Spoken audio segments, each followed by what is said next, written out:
This is a live look at Tel Aviv, much quieter than it was a few hours ago, after Iran began its counterattack tonight by sending dozens of missiles toward Israel.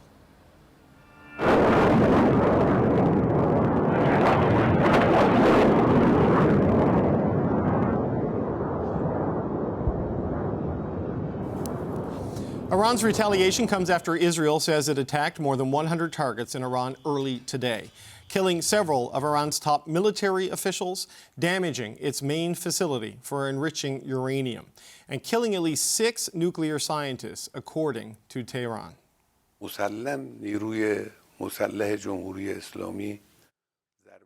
Today, Iran's supreme leader responded by saying Israel has triggered a war, and it will not allow them to walk away unscathed. To discuss the fallout, I'm joined now by Dennis Horak, who is a former Canadian head of mission in Iran, and Jon Allen is a former Canadian ambassador to Israel. Gentlemen, thank you for being here on a significant day. Jon, I wonder if we can start with you. U.S. and Iranian officials were set to meet this weekend for negotiations on the nuclear program. Why would Israel choose to attack now? Well, this is really a golden opportunity for Israel in many ways. They have weakened Hezbollah, they have weakened Hamas. It's just an insurgency now.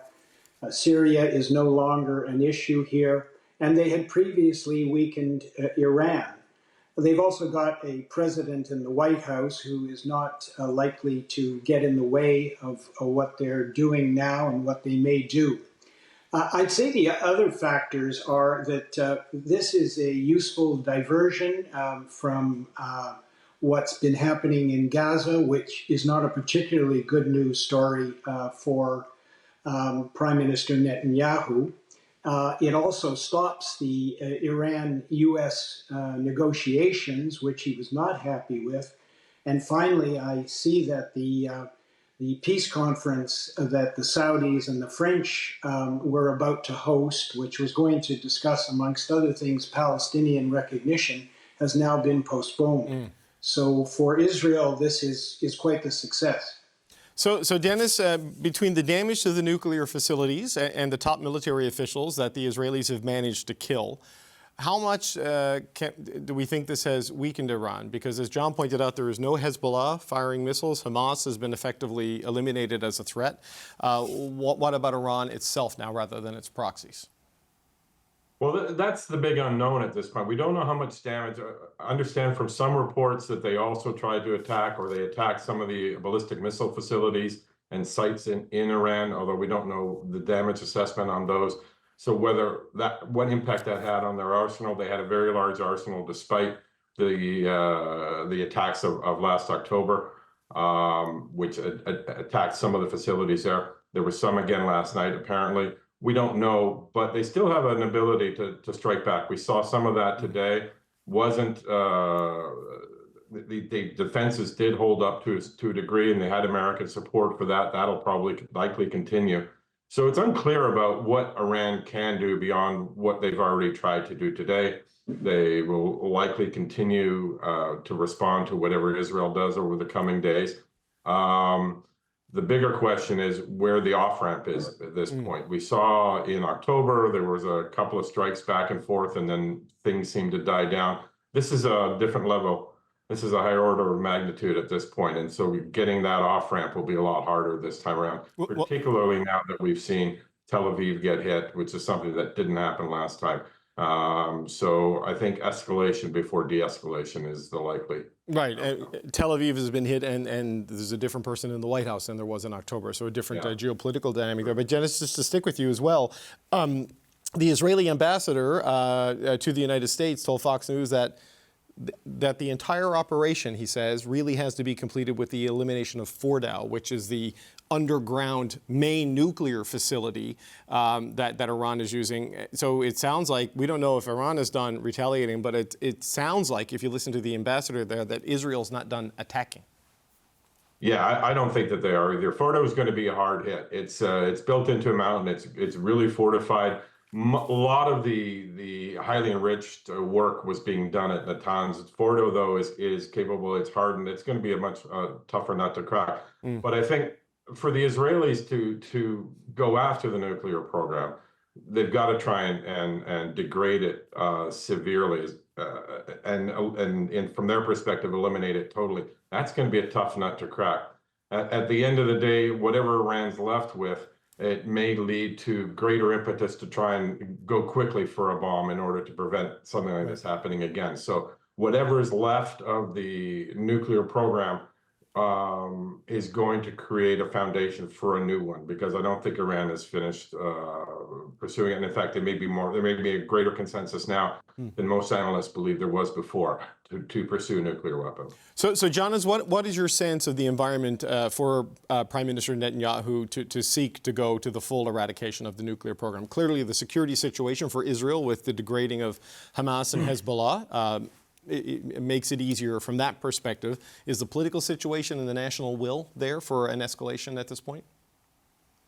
Well, as Dennis said, Fordo is 100 meters below ground. It's generally been said that you needed U.S. bunker bombs to be able to get anywhere near that one, and I'm not sure that while the U.S. is more than prepared to defend Israel, I'm not sure they want to get involved in actually attacking Iran at this point and using those. But that doesn't necessarily prevent Israel from continuing what it did yesterday and going after more of Iran's ballistic missiles, more of its defenses, and attacking those nuclear facilities that it can get to. It apparently did some serious damage at Natanz. It hit Isfahan as well. And there are others that it could get to. So what we just don't know is what Israel's plans going forward are. And as Dennis said, we don't know what kind of retaliation Iran is capable of. Yeah, the concept, the notion, Jon, of using a bunker buster on a nuclear facility is a bit terrifying when you think of the radioactive leak potential, though the International Energy Agency says that to this point there's no evidence of that. This is obviously not a diplomatic solution to try to limit the nuclear ambitions of Iran, Jon. I mean, does this slam the door on any hope of a diplomatic solution here? Or does this give Donald Trump extra leverage in his push for that? Well, it's not clear.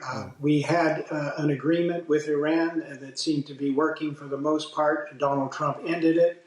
Then he was negotiating another deal which looked a lot like Barack Obama's deal, but he was seeking to prevent Iran from any nuclearization whatsoever. And that seemed to have stalled the talks.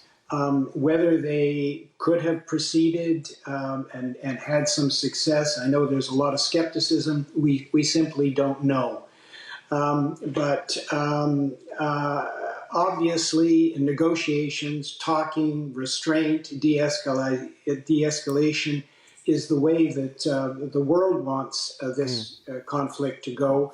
I'm just not sure how we're going to get there unless the United States steps in and says enough is enough. Yeah, and it's anybody's guess as to how Donald Trump might respond to this. So, Dennis, I just wonder, the Ayatollah said that this is the start of a war, that Israel has initiated a full-scale war here. They're promising a bigger retaliation. I am not minimizing what we saw today, but is that the limits of what Iran can do? Like, do we have a sense, is Israel counting on Iran just being too weak to hit back with its proxies diminished, that it can take this action without a true risk of wide-scale escalation, especially with places like Syria kind of very much in transition right now?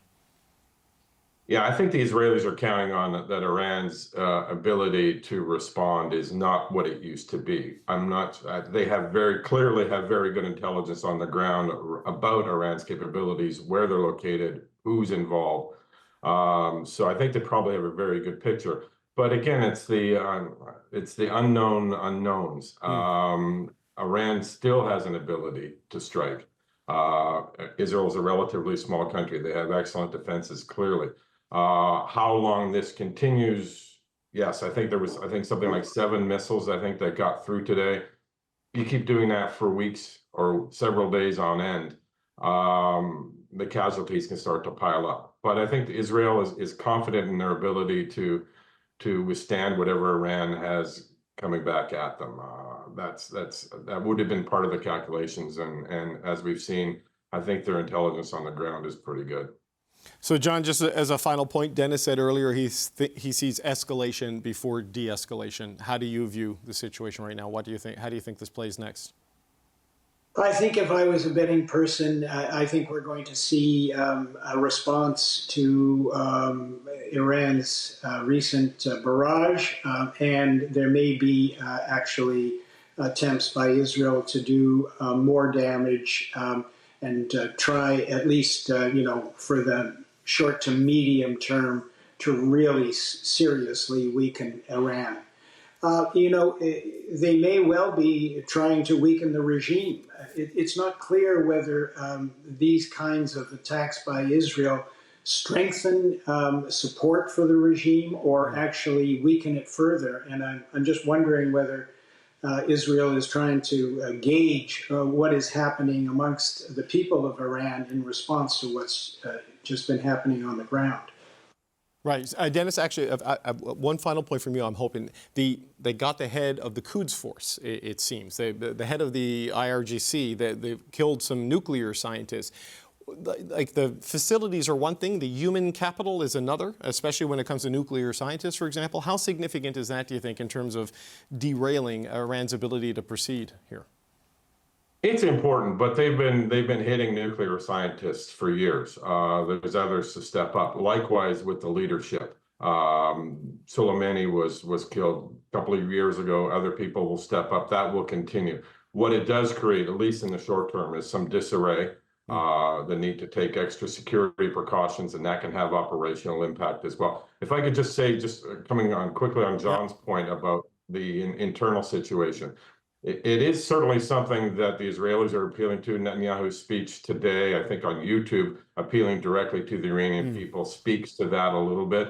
That's going to be a hard slog. I think the Iranian initial reaction will be to many of them to rally around the flag. But there's been a lot of problems, especially the last several years in Iran, and the ability to sustain that national unity, I think, will be tested as the attacks continue.